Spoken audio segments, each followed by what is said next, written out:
Hello everyone, AJ here.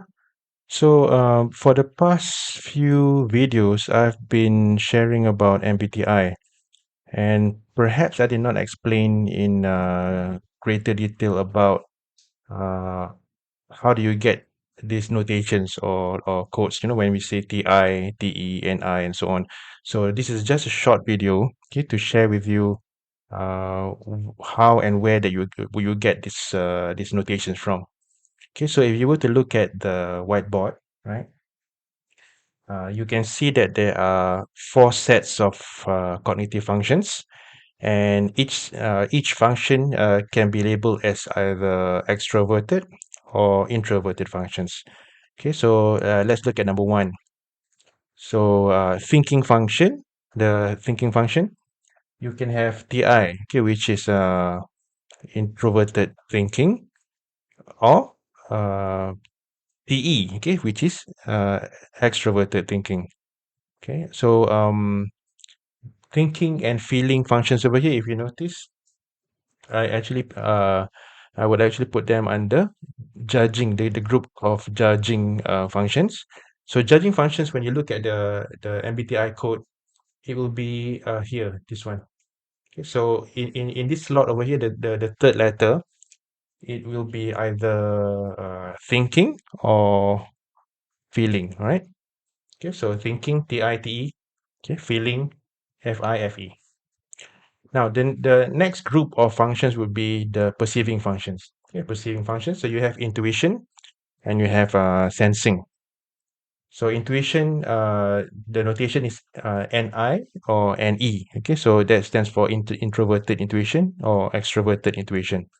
So for sensing, the notation is SI, okay, or SE, which stands for introverted sensing or extroverted sensing. So in terms of its location in the four-letter code, right? Perceiving functions would be at the second letter or the second slot, right?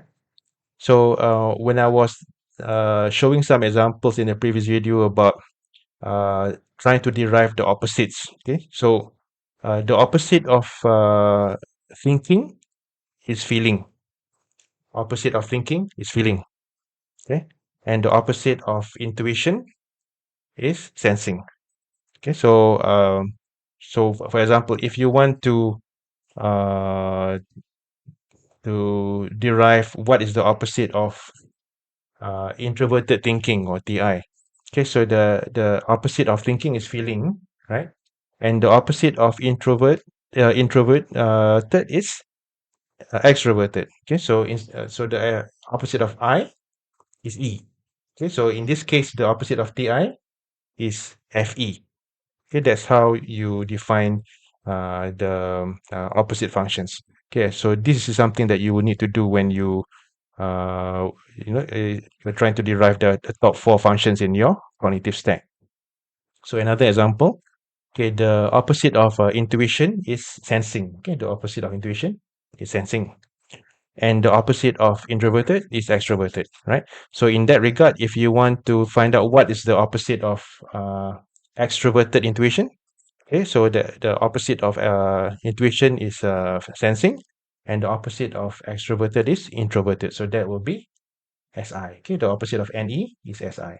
The opposite of NI is SE. Okay, the opposite of TI will be FE.